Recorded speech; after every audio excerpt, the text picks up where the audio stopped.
Hi Lisa. When I see arrogance and disgust in another human's eyes for no reason, is that projection?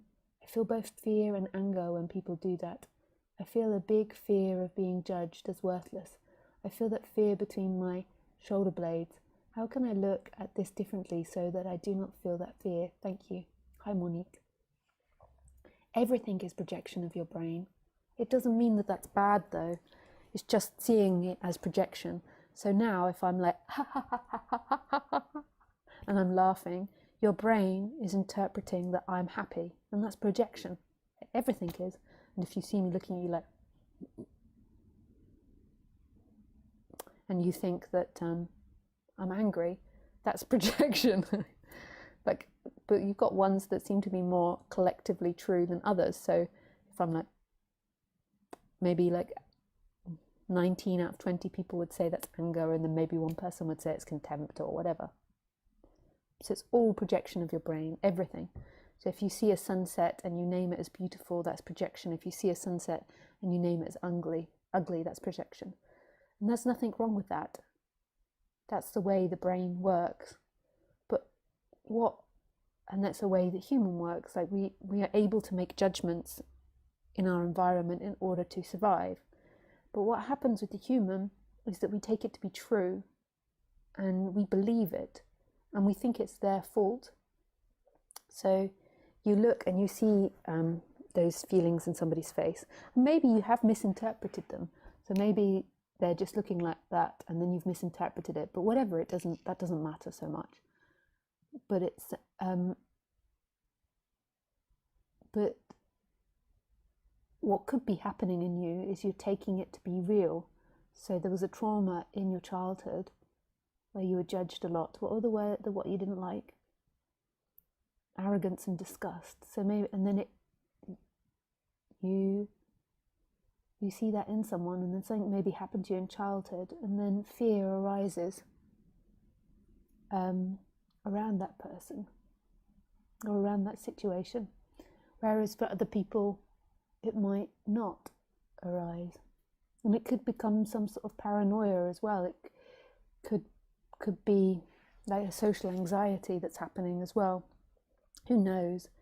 So it could be that your mind is falsely interpreting these types of looks. Like often people are just like caught up in their own stuff, and your mind's projecting. But it doesn't really matter. It's what your brain is doing, and everything at the end of the day is projection.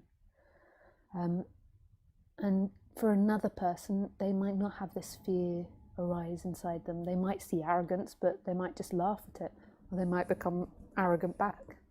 So the key to it is seeing that nothing is real. It's just appearances appearing. What is real is this presence of what you are. And that's actually what you're looking for in everything. So in all of that, like you have fear and you're trying to defend yourself against that person or get away from them. And actually the truth is what you're looking for, the safety that you're looking for is this moment. So what often happens is you have this fear that arises of another person, and then you try to hide away or protect yourself. Again, there's ultimately nothing wrong with hiding away or trying to get away from that person. But if it is like a paranoia, it can become like a dis-ease or an addiction. So let me give you an example. So say someone that has agoraphobia, the more that they run away from the world and stay inside the house, the worse the agoraphobia gets.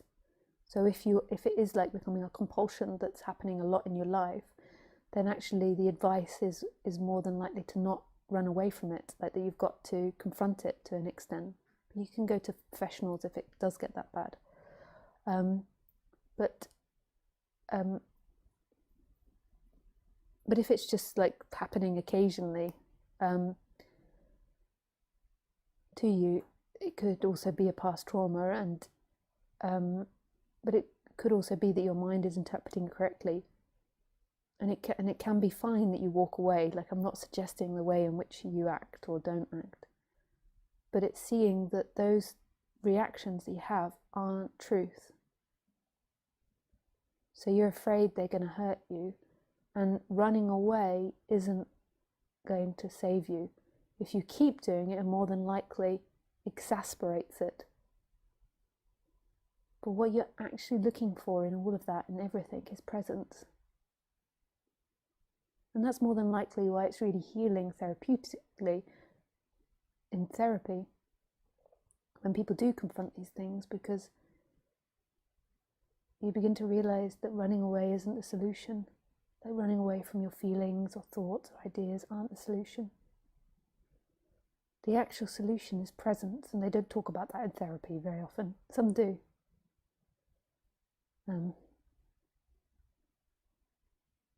a lady I know who does therapy in Essex, and I get the sense that she uses a lot of non-duality in her therapy sessions, and I think that's the end goal.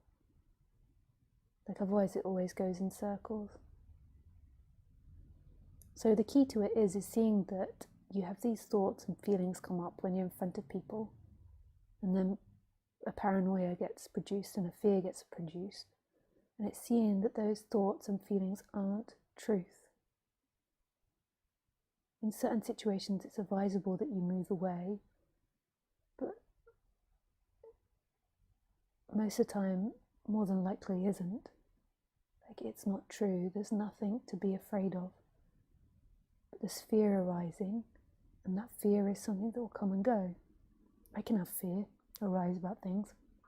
I really dislike in London going on the tube in the really deep tunnels.